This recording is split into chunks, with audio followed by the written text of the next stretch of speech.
Hello everyone, I'm Shilaka Deshpande. Welcome to my YouTube channel. So our today's topic is timer counter in mode 3. In my previous videos, I have taught you about the timer counter in mode 0, mode 1, mode 2. I have also taught you about the timer registers associated with the timers in the TCON and the TMOD registers. Okay. So there are various registers which are associated with the timers, and in them the bits are present. All the discussion basics of timer are covered in my previous video. So I request you to watch those videos before watching this video, because if you are directly watching this video, it will confuse you. So please watch my previous videos before watching this one. So let's get started with the topic. So timer counter in the mode 3. Now you can see this machine cycle.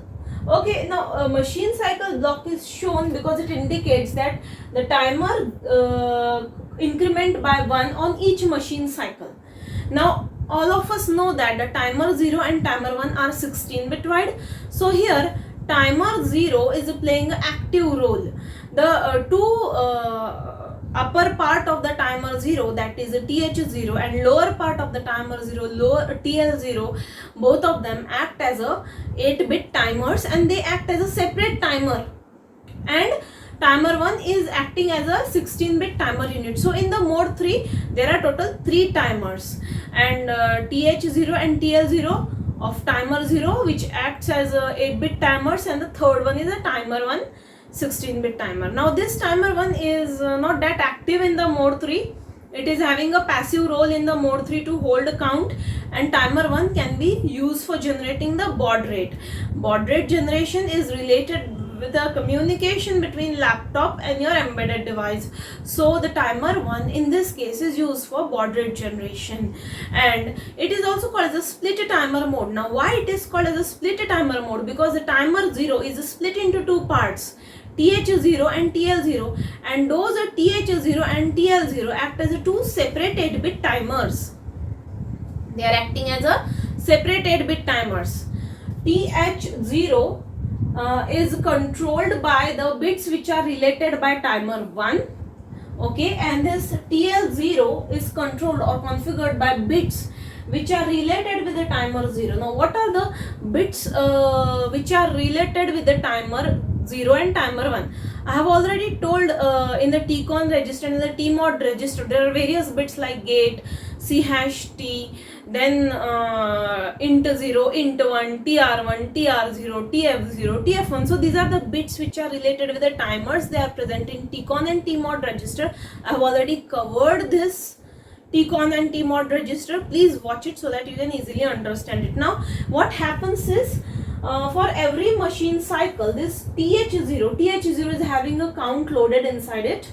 So for every machine cycle, TH0 is incremented by 1, and this incrementing goes till it reaches the last value, that is the count which is present in the TH0. When it reaches the last value, again the machine cycle occurs, and in that machine cycle the overflow occurs because it is already reached its last count, and after that again machine cycle is occurring, it is incremented by 1. So overflow occurs and again it goes to the starting point. So when overflow occurs, this flag TF1, this flag TF1 is set to 1 when overflow occurs, and timer 1 interrupt is generated and vectored.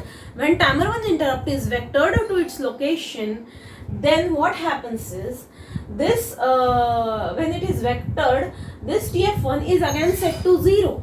Similar is the operation of a TL0, but in the case of a TL0 we are having TF0 because it is timer 0. It is related with the timer 0. TL0 is related with the timer 0 and TH0 is related with the timer 1. Okay, now let's discuss these. Can you see these 3 points? Here we have CT equal to 0, CT equal to 1. Therefore selecting counter mode or timer mode. Then we have timer counter selection logic, means whether you want to select it in the timer mode or a counter mode, that is done by timer counter selection logic. Okay, so here we have selected the TH0, TL0 to be working in the timer mode. Okay, clear till here? And then timer 0 run control bit means these two timers TH0 and TL0, they are controlled by timer 1 run control bit and timer 0 run control bit. Now consider this TH0. When timer 1 run control bit is 1, then TH0 starts, means when it is enabled, TH0 starts, and when the timer 1 run control bit is disabled, then this TH0 stops. So to start and stop the timer, we have timer run control and timer 0 run control. Now the clocking period of this timer is 20 microseconds, sorry, is 1 microseconds. Now why it is 1 microseconds? Clocking period is 1 microseconds. Why? Because the 8051 works on 12 MHz clock frequency, and next the each machine cycle is having 12 clock pulses. In one machine cycle there are 12 clock pulses. So when you divide 12 clock pulses by 12 MHz frequency, we get 1 microsecond of a time period.